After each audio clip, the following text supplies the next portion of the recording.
الحمد لله الذي وحده والصلاة والسلام على من لا نبي بعده وبشانه قال جل وعلا إن الله وملائكته يصلون على النبي يا أيها الذين آمنوا صلوا عليه وسلموا تسليما اللهم صل على محمد وعلى آل محمد كما صليت على إبراهيم وعلى آل إبراهيم إنك حميد مجيد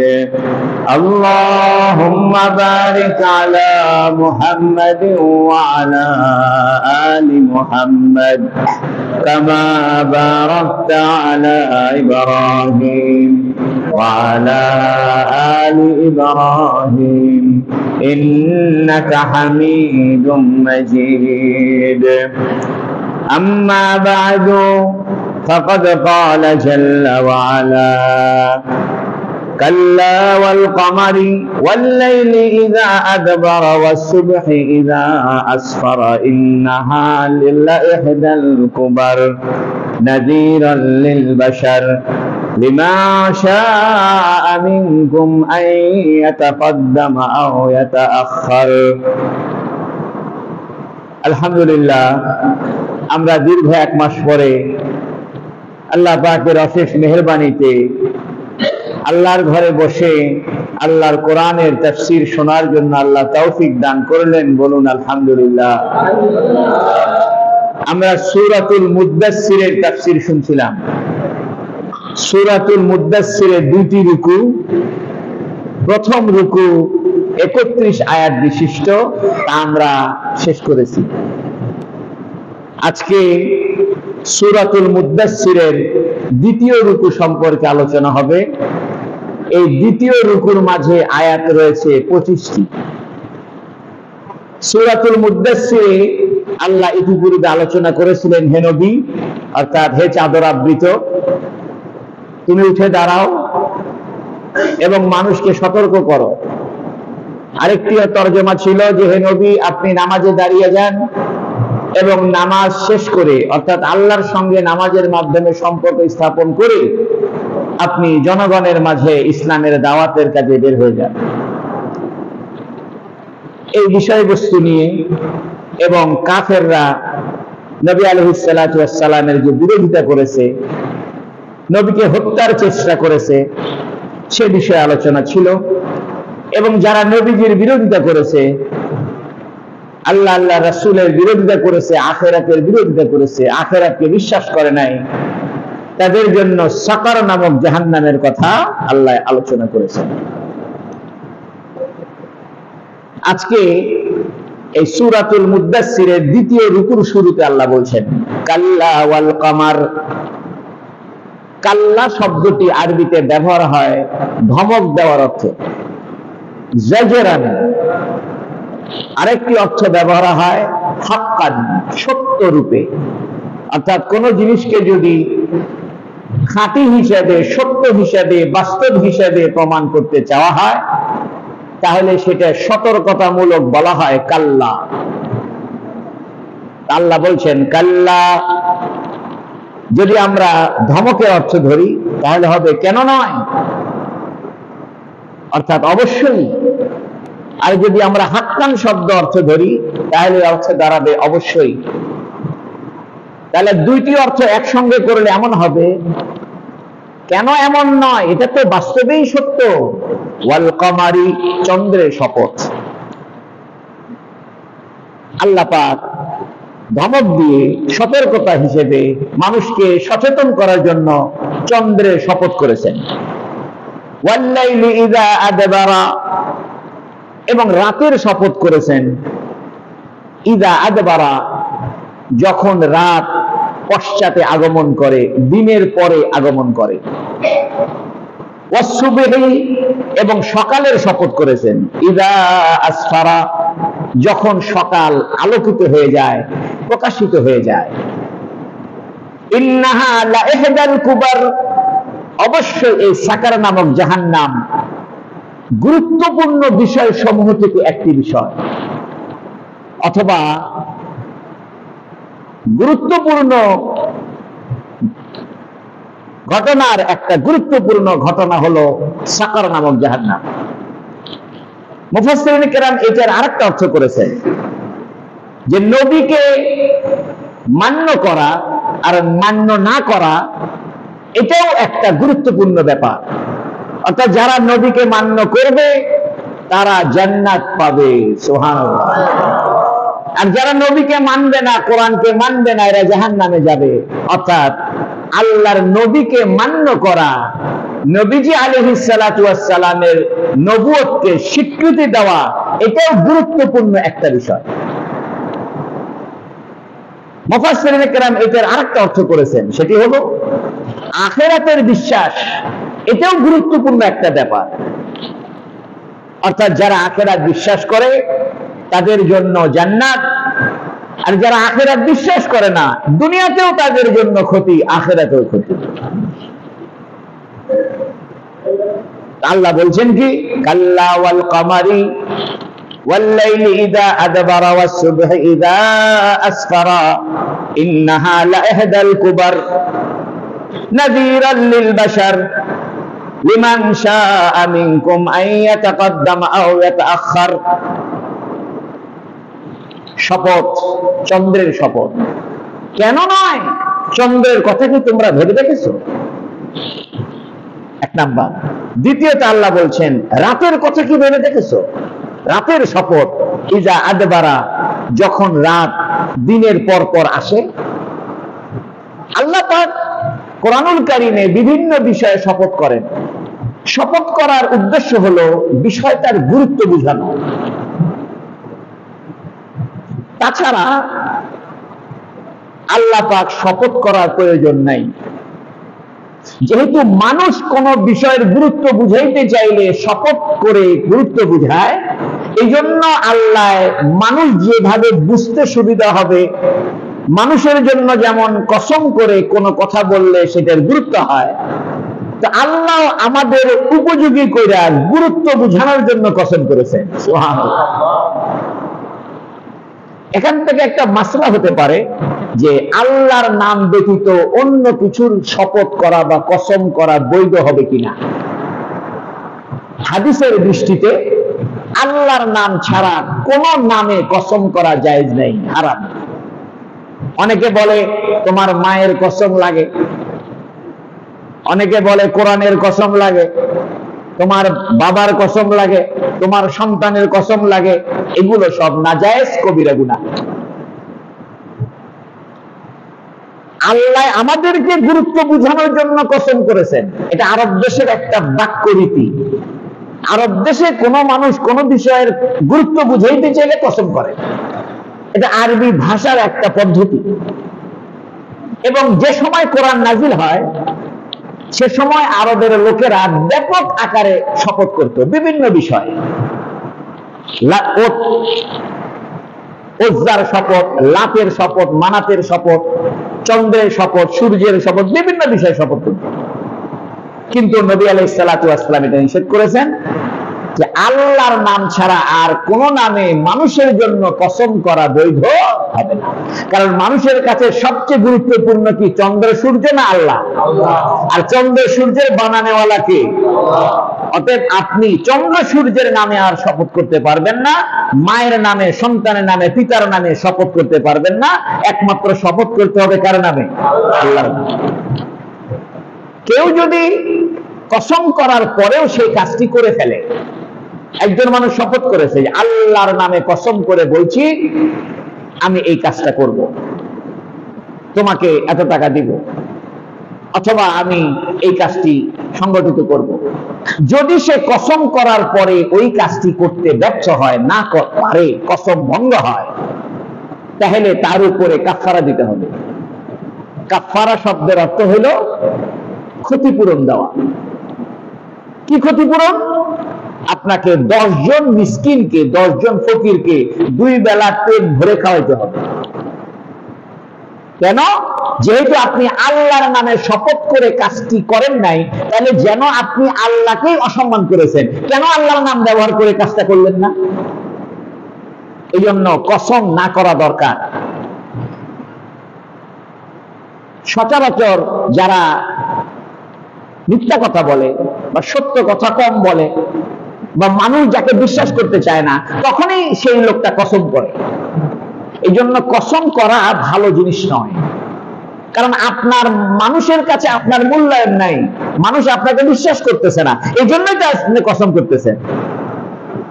বরং কসম না করে আপনার মূল্যায়ন যেন মানুষের কাছে হয়, আপনার গ্রহণযোগ্যতা যেন মানুষের কাছে থাকে, সেই কাজটা করেন, কসম করতে যায় না। তবে যদি আপনি কসম করেই ফেলেন, কসম করাটা পছন্দনীয় কাজ নয়, জায়েজ কাজ, বৈধ কাজ, কিন্তু পছন্দনীয় নয় শরীয়তে। এরপরেও যদি আপনি কসম করে ফেলেন, তাহলে কাজটা করতেই হবে। এখন কসম 2 রকম হতে পারে, বৈধ কাজের কসম অথবা অবৈধ কাজের কসম। কেউ শপথ করলো, কসম করলো যে আমি মহাস্থান মাজারে আমি একটা ছাগল বাবার নামে দিব, এটা নাজায়েজ। কেউ কসম করলো যে আমি কসম করে বলতেছি তাকে একটা থাপ্পড় মারব, আমি কসম করে বলতেছি তার ঠ্যাং ভেঙে দিব। তাহলে আপনি যদি অবৈধ কাজের, গুনাহের কাজের কসম করেন, তাহলে এই কসম পূর্ণ করাটা জরুরি নয়, বরং পূর্ণ না করাটাই দরকার। আপনি একজনকে কসম করে বলতেছেন আমি কসম করে বলছি তোমাকে আমি ঠ্যাং ভেঙে দিব, আপনারা চিন্তা করতে আমি কসম করছি ঠ্যাং আমার ভাঙতেই হবে, এরকম না। বরং অবৈধ জিনিসের কসম যদি আপনি করেন, তাহলে কসম পূর্ণ না করাটাই ওয়াজিব। এখন কসম আপনি পূর্ণ করবেন না, এটাই বিধান।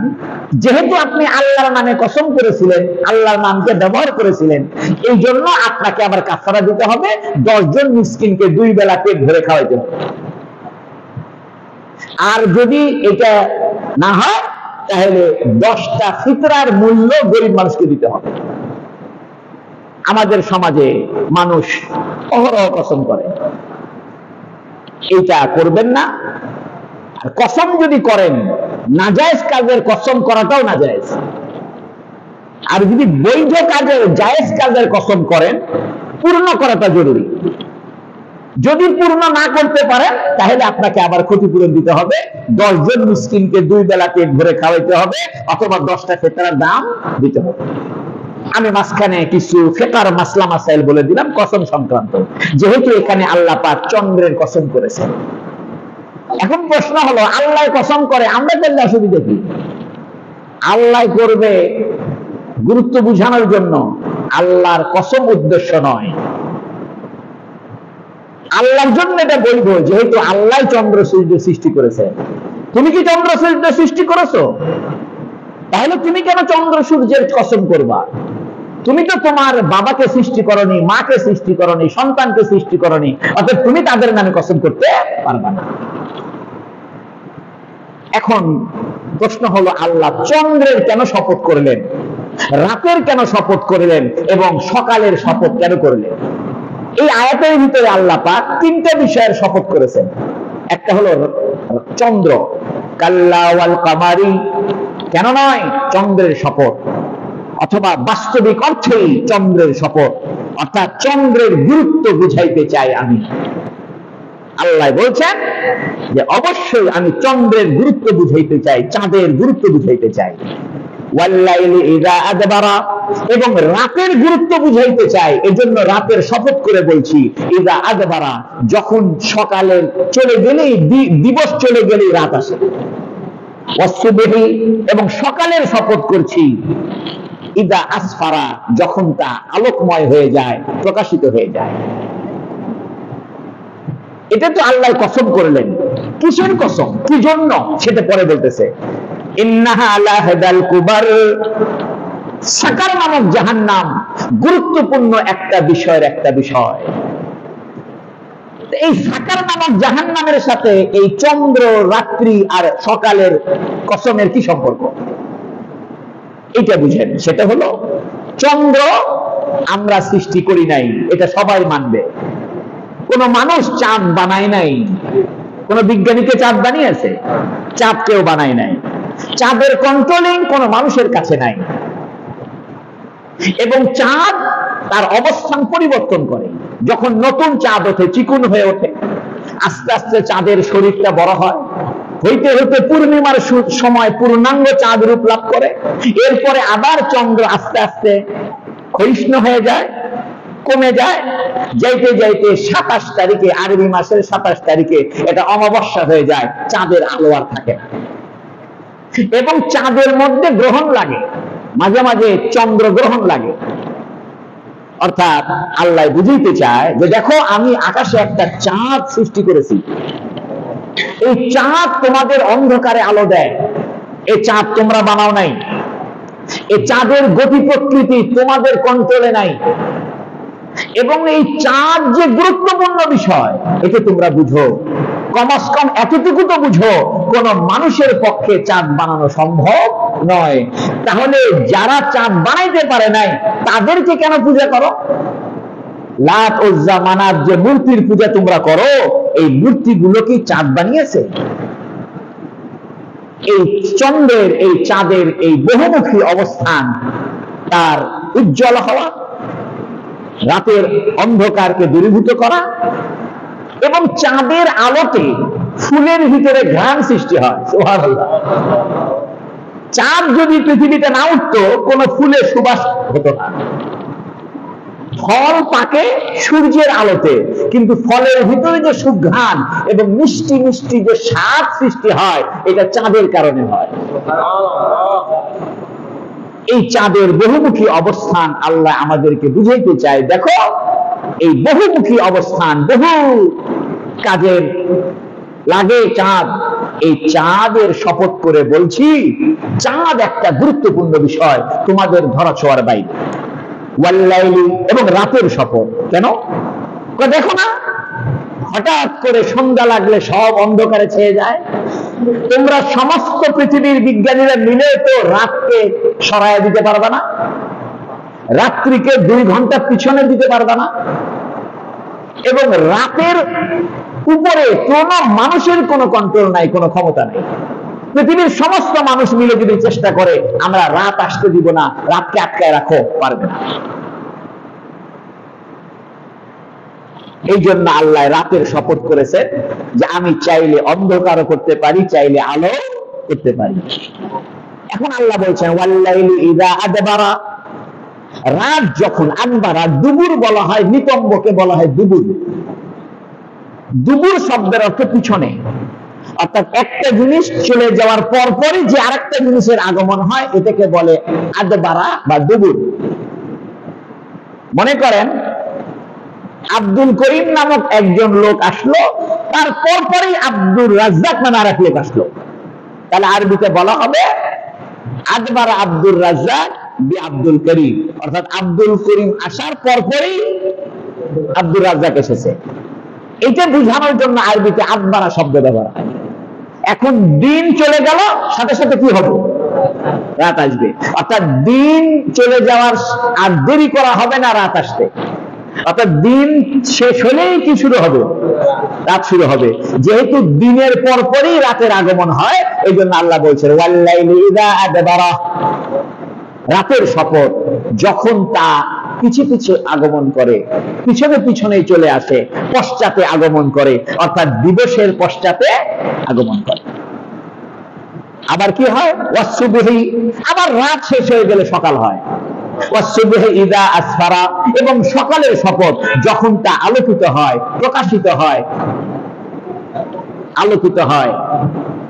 তাহলে রাত যেমন তোমাদের কন্ট্রোলের বাইরে, দিবস যেমন তোমাদের কন্ট্রোলের বাইরে, চন্দ্র যেমন কন্ট্রোলের বাইরে, তোমাদের এই রকম কন্ট্রোলের বাইরে, তোমাদের দেখার বাইরে আরেকটা জিনিস আমি বানায় রাখছি, সেটা হলো সাকার নামক জাহান্নাম। তোমরা যদি চন্দ্র সূর্যকে বিশ্বাস করতে পারো, তোমরা যদি রাতের আগমন আর দিনের আগমনকে তোমরা বিশ্বাস করতে পারো, এটা একটা গুরুত্বপূর্ণ বিষয়, তোমাদের সৃষ্টির বাইরে বিষয়, তাহলে চাঁদের মতো আরো বহু কিছু আমি বানায় রাখতে পারি।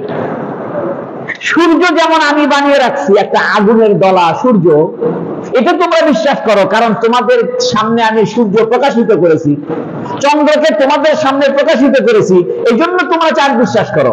কিন্তু যে জিনিস তোমাদের সামনে এখনো প্রকাশিত করি নাই, সেটাকেও বিশ্বাস করার জন্য আমি আল্লাহ কোরআন নাযিল করেছি। আমি আমার সৃষ্টির সবকিছুই যদি প্রকাশিত করে দিই, তাহলে আর ঈমান আনার তো কোনো সার্থকতা থাকে না। ঈমান আনতে হবে না দেখে বিশ্বাস করা। তাই আল্লাহ বলছেন, চন্দ্রের শপথ, চাঁদ যেমন আমি সৃষ্টি করেছি, বিশাল একটা ব্যাপার, রাতের অন্ধকারে চাঁদ উদিত হয়ে আলোকিত করে দেয়, আবার দিবসের পর পরে রাত চলে আসে, আবার রাতের পর পরে সকাল চলে আসে। এটা যেমন গুরুত্বপূর্ণ বিষয়, এটা তোমাদের কন্ট্রোলের বাইরে, ঠিক আমিও আরেকটা গুরুত্বপূর্ণ বিষয় বানিয়েছি, সেটা হলো সাকার নামক জাহান্নাম। সেই জন্য আল্লাহ বলতেছে, ইন্নাহা লাইহদাল কুবার, অবশ্যই সাকার নামক জাহান্নাম বড় ধরনের বিষয় থেকে একটি বিষয়। একই রকম ভাবে আমি যেমন চন্দ্র বানিয়েছি, রাত্রি বানিয়েছি, দিবস বানিয়েছি, এটা যেমন গুরুত্বপূর্ণ বিষয়, এটা যেমন অনেক বড় একটা ঘটনা, ঠিক আরেকটা বড় ঘটনা হলো আমি মুহাম্মদুর রাসূলুল্লাহ সাল্লাল্লাহু আলাইহি ওয়াসাল্লামকে তোমাদের কাছে নবী করে পাঠিয়েছি। তোমরা মুহাম্মদুর রাসূলুল্লাহ সাল্লাল্লাহু আলাইহি ওয়াসাল্লামকে খাটো করে দেখিও না। চন্দ্র যেমন তোমাদের কাছে আশ্চর্য বিষয়, গুরুত্বপূর্ণ বিষয়, বড় ধরনের ঘটনা, রাতের আগমন যেমন একটা বড় ধরনের বিষয়, বড় ধরনের ঘটনা, দিনের আগমন যেমন একটা বড় ধরনের বিষয় এবং সত্য বিষয়, বাস্তব বিষয়, মানো আর না মানো, রাত হবেই, তুমি বিশ্বাস করো আর না বিশ্বাস করো, সকাল হবেই, তুমি চাও আর না চাও, রাত দিনের পরিবর্তন হবেই। ঠিক একই রকম ভাবে রাত দিনের পরিবর্তন যেমন সত্য, এটা যেমন গুরুত্বপূর্ণ বিষয়, চন্দ্র যেমন সত্য, সূর্য যেমন সত্য, চন্দ্র সূর্য রাত্রি দিবস এর পরিবর্তন যেমন সত্য এবং বাস্তব এবং গুরুত্বপূর্ণ বিষয়, মুহাম্মদুর রাসূলুল্লাহ তোমাদের কাছে আগমনটাও গুরুত্বপূর্ণ বিষয়। আল্লাহ বলছেন, ইন্নাহা লাইহদাল কুবার, শুনে রাখো, এই সাকার নামক জাহান্নাম গুরুত্বপূর্ণ বিষয়, একটি বিষয়। আরেকটি তাফসীর হলো যে মুহাম্মদুর রাসূলুল্লাহ সাল্লাল্লাহু আলাইহি সাল্লামের আগমন, এটা একটা গুরুত্বপূর্ণ বিষয়। আরেকটা হলো আখিরাত একটা গুরুত্বপূর্ণ বিষয়। তাই আল্লাহ বলছেন, কাল্লা ওয়াল কমারি, অবশ্যই, কেন হবে না, অতি বাস্তব চন্দ্র, অতি বাস্তব, অতি গুরুত্বপূর্ণ বিষয়, রাতের আগমন অতি গুরুত্বপূর্ণ বিষয়, তোমাদের কন্ট্রোলের বাইরে, তোমাদের ক্ষমতার বাইরে, তোমাদের ধরাছোঁয়ার বাইরে দিবসের আগমন, এগুলো কি তোমরা করো?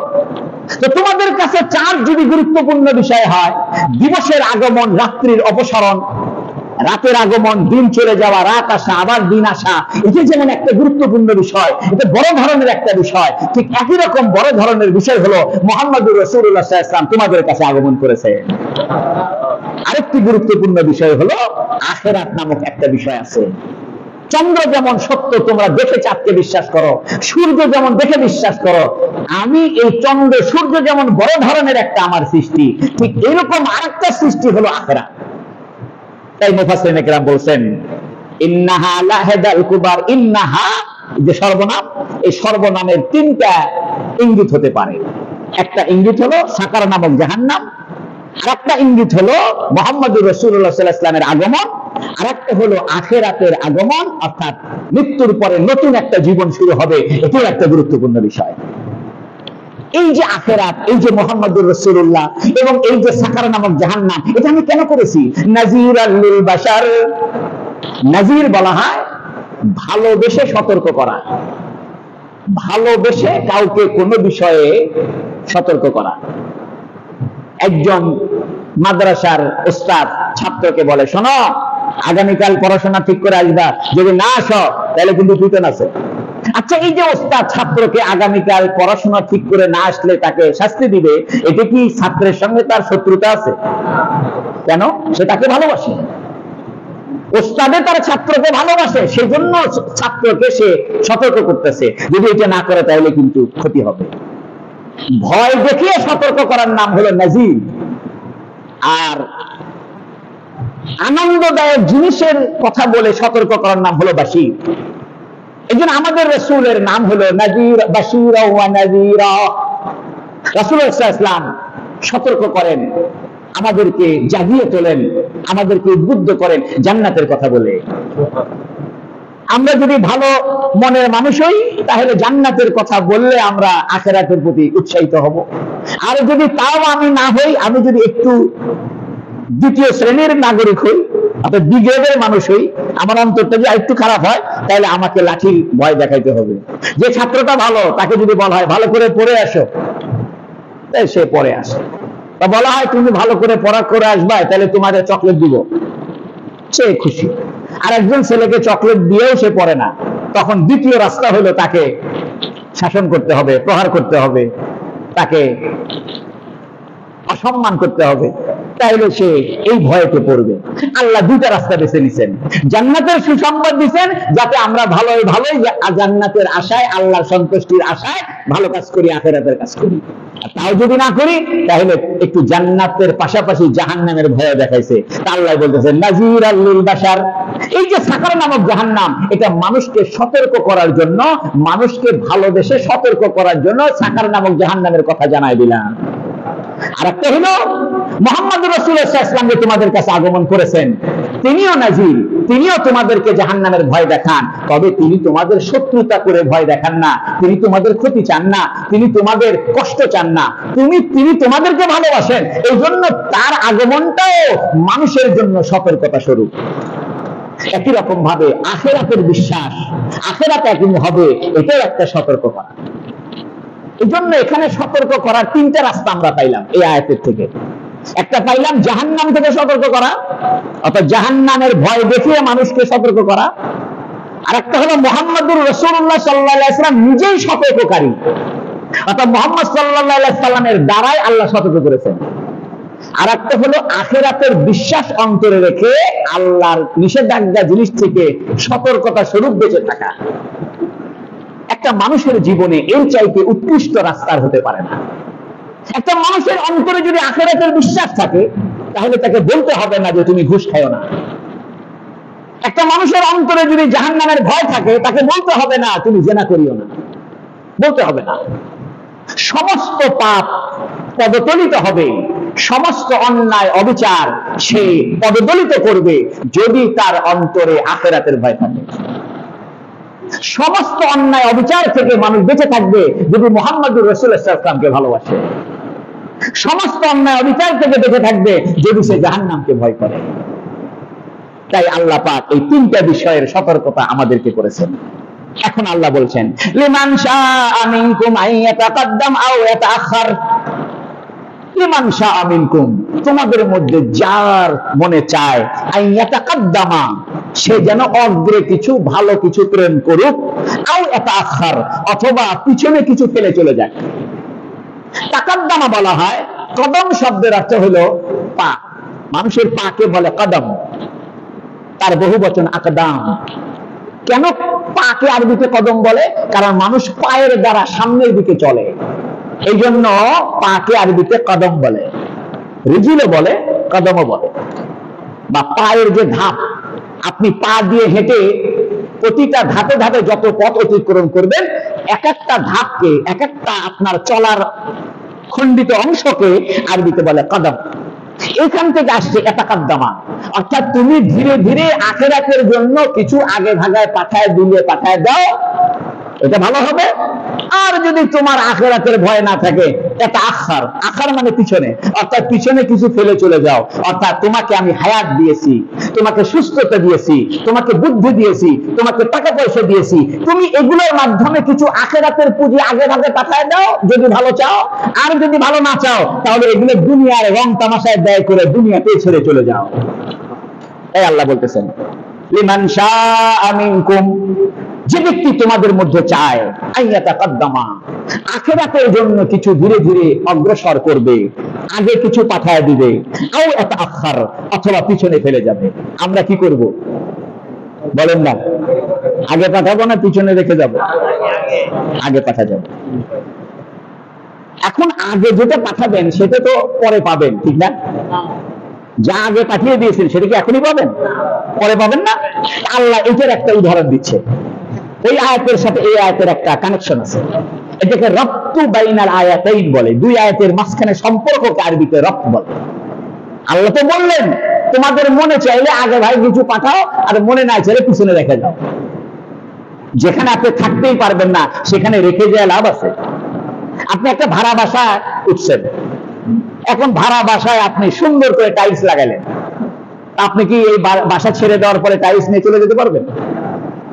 যেটা খুলে নিয়ে যেতে পারবেন সেটা লাগাইবেন না বুদ্ধিমানের কাজ, কারণ কাজের সময় নিয়ে যেতে পারবেন। তো দুনিয়াতে এমন কিছু করিয়েন না যেটা আখেরাতে কাজে লাগে না। দুনিয়াতে এমন কিছু রেখে যায় না যেটা আখেরাতে মূল্যায়িত হবে না। আল্লাহ বলতেছে, শোনো, তুমি যে আগে ভাই কিছু পাঠাইবা, এটা তো তোমরা দুনিয়াতেও করো। কি করো? কুল্লু নাফসিন বিমা কাসাবাত রাহিনা।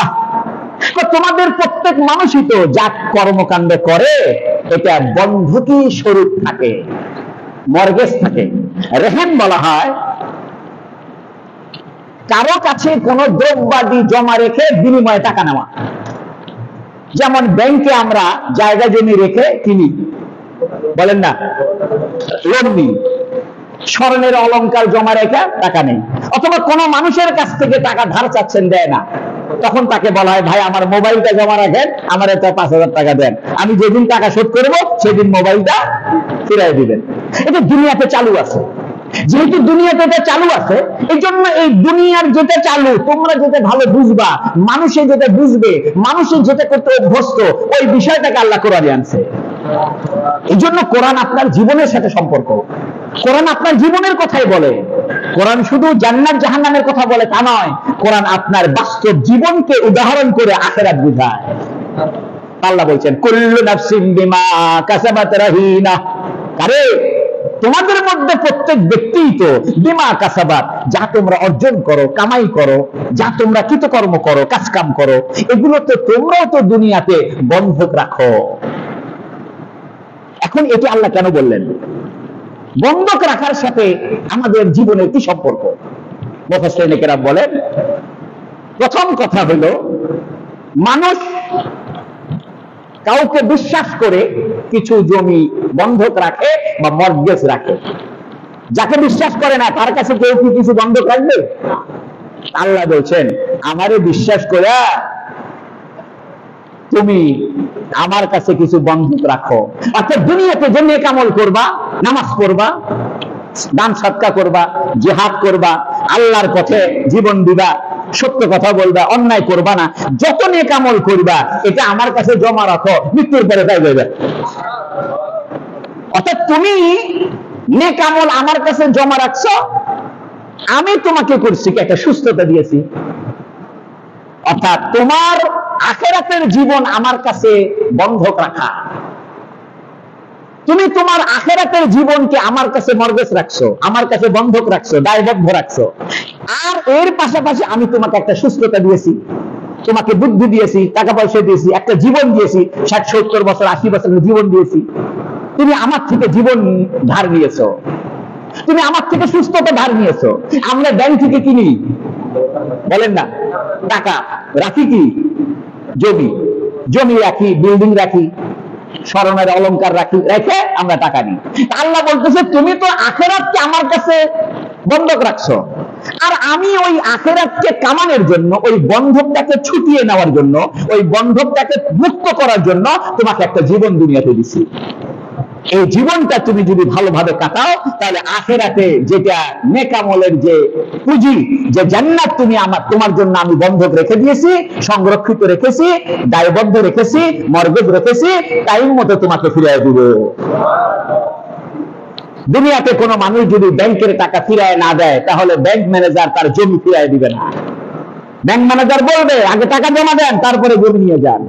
আল্লাহ বলবে, তোমার জন্য আমি জান্নাত বন্ধক রেখেছি, তোমার জন্য আমি জান্নাত সুরক্ষিত রেখেছিলাম, বিনিময়ে তোমাকে আমি একটা জীবন দুনিয়াতে দিয়েছিলাম, যে দুনিয়ার জীবনের মাধ্যম দিয়ে তুমি আমার আখিরাতের জান্নাত কামাই করবা।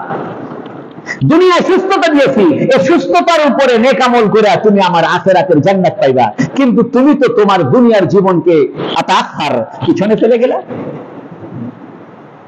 এই আল্লাহ পাক এই কথা বলছেন কোরআনে, কুল্লু নাফসিন বিমা কাসাবাত রাহিনা। কুল্লু নাফসিন, প্রত্যেক ব্যক্তি। নাফস কেন বলছে? কুল্লু ইনসানিন বলতো যে প্রত্যেক মানুষ। নফস এজন্য বলেছে, প্রত্যেক প্রাণকে নফস বলা হয়। শ্বাস প্রশ্বাসকে নফস বলা হয়। এই যে আমরা শ্বাস প্রশ্বাস নিই, এটাকে বলা হয় নফস, নুফুস, আনফাস, বহু বচন। এর দ্বারা শুধু মানুষ নয়, গরু ছাগল অন্তর্ভুক্ত। অর্থাৎ গরু ছাগল যাদের প্রাণ আছে, জীবন আছে, এই প্রত্যেকটা প্রাণী, প্রত্যেকটা জীব, তারা আখিরাতকে আল্লাহর কাছে বন্ধক রাখছে, বিনিময়ে আল্লাহ তাদেরকে দুনিয়ার একটা জীবন, সুস্থতা, জ্ঞান, বিজ্ঞান, টাকা পয়সা দিয়েছে। এখন গরু ছাগলের সাথে এটার কি সম্পর্ক? কারণ নফসের ভিতরে গরু ছাগল অন্তর্ভুক্ত। হাদিস শরীফে আছে, কিয়ামতের দিন আল্লাহ দুইটা ছাগলকে তাজা করবে। একটা ছাগলকে দুনিয়াতে বিষ দিয়েছিল, দুইটাকে আল্লাহ তাজা করবে। তাজা করে, এই তোমাকে এই ছাগলে বিষ দিছে? এই ছাগল বলবে, হ্যাঁ আল্লাহ, দুনিয়াতে আমার বিষ দিছিল।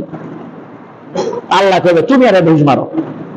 সে আর একটা বিষ দিবে, এরপরে দুই ছাগলকে আল্লাহ মাটি বানিয়ে দিবে। এটা আল্লাহ পাক সূরা নাবার শেষে বলছে, ইয়া লাইতানি কুনতু তুরাবা। কাফেররা যখন দেখবে যে ছাগলে একজন আরেকজনকে ঢুস দেওয়ার বিনিময়ে আরেকজনকে ঢুস দিয়ে দুজন মাটি হয়ে গেল, জান্নাতও নাই, জাহান্নামও নাই। একটা গরু আরেকটা গরুকে গুঁতো দিয়েছিল, যাকে গুঁতো দিয়েছিল সেই গরু আবার তাকে একটা গুঁতো দিয়ে দুটো গরু মাটি হয়ে গেল। তখন কাফেররা বলবে, ইয়া লাইতানি, হায় আমার আফসোস, কুনতু তুরাবা, যদি আমরা এই গরু ছাগলের মতো একটু ঢুসে ঢুসির বিনিময়ে ঢুসে ঢুসি দিয়ে মাটি হয়ে যেতে পারতো। আল্লাহ বলবেন, না, আমি তো তাদের উপরে কোরআন নাজিল করি নাই। লাউ আনজালনা হাযাল কুরআনা আলা জাবাল, আমি যদি কোরআনের পাহাড়ের উপর নাজিল করতাম, লারাইতাহু খাশিআম মুতাসাদ্দিআম মিন খাশিয়াতিল্লাহ, দেখতে কোরআনের অর্থের ভারে, কোরআনের মর্যাদার ভারে, কোরআনের মাহাত্ম্যের ভারে, কোরআনের বক্তব্যের ওজনে পাহাড় ভয়ে ভীত সন্ত্রস্ত হইতো। এটা সাদ্দাউন বলা হয়, চিৎকার করে ফেটে যায়, আরবিতে সাদা বলে। এটা সাদ্দাউ, চিৎকার করে পাহাড়টা ফেটে পড়ে যেত। হামালাহাল ইনসান, কিন্তু মানুষ, তোমরাই তো কোরআনের দায়িত্ব কাঁধে নিয়েছো, অতএব তোমরা মাটি হয়ে যাওয়ালে হবে না, তোমাদের বিচার হবে। ভালো কাজ করলে জান্নাত, খারাপ কাজ করে আসলে জাহান্নাম। আল্লাহ বলছেন, কুল্লু নাফসিন বিমা কাসাবাত রাহিনা। আল্লাহ আমাদের কোন জিনিসটা আল্লাহর কাছে বন্ধক রাখছে? জান্নাত। কিনা বন্ধক রাখছে? আর বিনিময়ে আল্লাহ আমাদেরকে দিয়েছে কি? একটা জীবন দিয়েছে। এই জন্য হাদিস শরীফে আছে, আর দুনিয়া মাজরাউতুল আখিরা, দুনিয়া হলো আখিরাতের কৃষিক্ষেত্র। এখানে কামাই করবে, ওইখানে যে খাইবে। কিন্তু আমাদের ধান্দা হলো আমরা এখানেই খাবো। তো কাফেরদের ধান্দা দুনিয়াতে খায় শেষ করো বড়। এই জন্য মুসলিম শরীফে হাদিসে রয়েছে, আর দুনিয়া সিজনুল মুমিন, মুমিনদের জন্য দুনিয়াটা হলো কারাগার, ও জান্নাতুল কাফের, আর কাফেরদের কাছে দুনিয়াটা হলো জান্নাত। কারণ কারাগারে ইচ্ছা স্বাধীন মতো সবকিছু করা যায় না। একজন ইমানদারও দুনিয়াতে ইচ্ছা স্বাধীনে সবকিছু করতে পারে না। চোখের সামনে বের মেয়ে মানুষ হেঁটে যায়, ইমানদার তাকায় না। মোবাইলের ভিতরে টিপলে খারাপ ছবি আসে, ইমানদার এটা বের করে না। আর কাফের সে সবকিছু করে, তার কোনো বাধা নাই। আল্লাহ সে কথা বলছেন, আমি তোমাদের আখিরাতের একটা সুন্দর জীবন আমার কাছে বন্ধক রেখেছি, জমা রেখেছি, বিনিময়ে তোমাদেরকে একটা জীবন দিয়েছি। এই জীবনের মাধ্যম দিয়া, এই সুস্থতার মাধ্যম দিয়া, এই টাকা পয়সার মাধ্যম দিয়া তুমি তোমার বন্ধুকে জীবনকে ফিরিয়ে নাও, জান্নাতকে আবার তুমি মুক্ত করে নাও। এখন আল্লাহ বলছেন, ইল্লা আসহাবাল ইয়ামিন, তবে যারা ডান দিকের অধিবাসী। ইয়ামিন কাকে বলে? ইয়মিন শব্দের অর্থ হলো বরকত। এখান থেকে আরবি একটা শব্দ হলো ইয়ামিন। আমরা এটার সরল বাংলা করি ডানপন্থী। বাস্তবেই আখিরাতে আল্লাহ পাকের ডান পাশে দাঁড়াবে জান্নাতীরা, সুবহানাল্লাহ বলে, আর বাম পাশে দাঁড়াবে জাহান্নামীরা। এই জন্য হুজুর সাল্লাল্লাহু আলাইহি ওয়াসাল্লাম বলছেন, আলাইকুম বিল ইয়ামিন, তোমরা দুনিয়াতে সব কাজ ডান দিক থেকে করো। কারণ আখিরাতে নেককারা মানুষরা দাঁড়াবে কোন দিকে? তাহলে আমরা জুতা পায়ে দেওয়ার সময় কোন জুতাটা আগে দিব? মসজিদে ঢোকার সময় কোন পা আগে দিব? গাড়িতে ওঠার সময় কোন পাটা আগে দিব? পাঞ্জাবিতে হাত ঢুকানোর সময় কোন হাতটা আগে দিব? চুলে চিরুনি করার সময় কোন সাইড আগে চিরুনি করবো? অর্থাৎ সব কাজ কোন দিক থেকে? খালি একটা খারাপ কাজ আছে, এটা খারাপ না, অপছন্দনীয়, দুর্গন্ধ, নাপাক পায়খানা, সেখানে ঢোকার সময় কোন পা, আর বাকি সব জায়গায় কোন পা? ডান পা। তবে গাড়ির থেকে, চলন্ত গাড়ির থেকে নামার সময় যেন ডান পা দিয়ে নামিয়েন না। কারণ চলন্ত গাড়ির থেকে নামার সময় যদি ডান পাশে নামেন, আপনি হোঁচট খেয়ে পড়ে অ্যাক্সিডেন্ট করবেন। কারণ চলন্ত গাড়ির থেকে নামার সময় আপনাকে কোন পা আগে দিতে হবে? কারণ বাম পায়ের উপর ভর করে মানুষ ব্যালেন্স রক্ষা করে ডান পা আগে দেয়। এইটা আবার মনে করে হুজুর বসে সব জায়গায় ডান পা, অর্থাৎ চলন্ত গাড়ির থেকে নামার সময় আমি ডান পা দিয়ে নামবো, শেষে দাঁত মুখ ভেঙে যাবে সব। অর্থাৎ ওইখানে আর ডান পা দেওয়ার দরকার নাই, কারণ ওইখানে আপনার জন্য বাম পা ফেলে ডান পাকে অগ্রসর করা, ওটাও ডান পাই হলো। বাম পায়ের আশ্রয়ে কোন পা আগে দিলেন? ডান পা দিলেন। এই জন্য এই অভিযোগটা করা যায় না যে সব জায়গায় ডান পা করলাম, চলন্ত গাড়ির থেকে নামার সময় ডান পা দিলে অসুবিধা কি? দিলে তো আপনি করবেন। আল্লাহ বলছেন কুল্লু নাফসিন বিমা কাসাবাত রাহিনা, প্রত্যেক মানুষ যা সে কামাই করেছে এটা তার জন্য বন্ধক আছে। এখন দুই রকম বন্ধক আছে, ভালো কাজ করবে তোমার জন্য জান্নাত অপেক্ষায় রাখছে আল্লাহ, খারাপ কাজ করবে তোমার জন্য জাহান্নাম দায়বদ্ধ রাখছে, জাহান্নাম অপেক্ষায় রাখছে। তবে ইল্লা আসহাবাল ইয়ামিন, তবে যারা দুনিয়াতে নেক আমল করে এসে কিয়ামতের দিন হাসরের ময়দানে আরশে আজিমের ডান পাশে দাঁড়াবে, এদের কোনো সমস্যা নাই। সুবহানাল্লাহ, এদের কোনো সমস্যা নাই। তাই বলেছে ইল্লা আসহাবাল ইয়ামিন। তবে যারা দুনিয়ার থেকে ডানপন্থী ছিল, এখন দুনিয়াতে একটা পরিভাষা দেয় ডানপন্থী বামপন্থী, ঠিক না? এটা হইল কোথা থেকে জানেন? এটা হয়েছে কি, সোভিয়েত ইউনিয়ন রাশিয়ার পার্লামেন্টে যারা গণতন্ত্রপন্থী তারা দাঁড়াইতো ডান পাশে, পার্লামেন্টের ডান পাশে সিটে বসতো, আর যারা সমাজতন্ত্রপন্থী এরা পার্লামেন্টের বাম পাশে বসতো। এই সেখান থেকে আস্তে আস্তে পরিভাষা গেছে ডানপন্থী বামপন্থী। ডানপন্থী বলতে আমাদের রাজনৈতিক ভাষায় বুঝায় যারা গণতন্ত্র পুঁজিবাদের পক্ষে, দোনোটাই কুফরি। বর্তমানে প্রচলিত গণতন্ত্র পুরোটাই কুফরি, বর্তমানে প্রচলিত পুঁজিবাদ এটা পুরোটাই কুফরি। আর যারা সমাজতন্ত্র করে এরা পার্লামেন্টের বাম পাশে বসতো, এই জন্য এদের নাম দিছে কি লেফটিস্ট আর রাইটিস্ট। রাইটিস্ট মানে যারা পার্লামেন্টের ডান পাশে বসছে এরা পুঁজিবাদের পক্ষে, গণতন্ত্রের পক্ষে। আর যারা পার্লামেন্টের বাম পাশে বসছে এরা লেফটিস্ট, অর্থাৎ বাম পাশে বসছে। ওইখান থেকে বাংলা চালু হয়ে গেছে ডানপন্থী বামপন্থী। ডানপন্থী বলতে বুঝে মানুষ বিএনপি, আর বামপন্থী বলতে বুঝে কমিউনিস্ট পার্টি। ঠিক না? এদের সাথে এদের কোনো কানেকশন নাই। আল্লাহ বলতেছেন ফি জান্নাত, কিছু যারা ডান পাশে থাকবে আখেরাতে, দুনিয়াতে নেক আমল করেছে, তাকাদ্দামা, দুনিয়া থাকতেই আখেরাতে কিছু ভালো কাজ করে পাঠাইছে, আমি আল্লাহ কিয়ামতের দিনে দিকে ডান পাশে রাখবো। কোথায় থাকবে এরা? ফি জান্নাত, জান্নাতের ভিতরে। সুবহানাল্লাহ বলেন।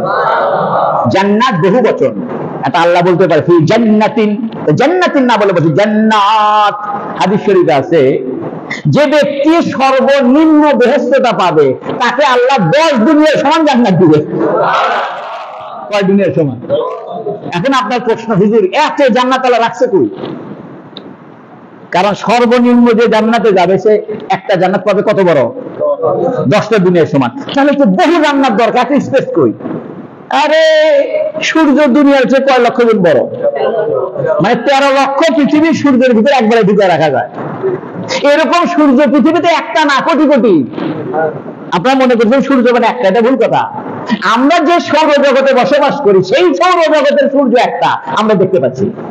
এরকম কোটি কোটি গ্যালাক্সি আছে, কোটি কোটি সৌর পরিবার আছে, কোটি কোটি নিহারিকা পুঞ্জ আছে, ছায়াপথ আছে, গ্যালাক্সি আছে। এটা চিন্তার বাইরে।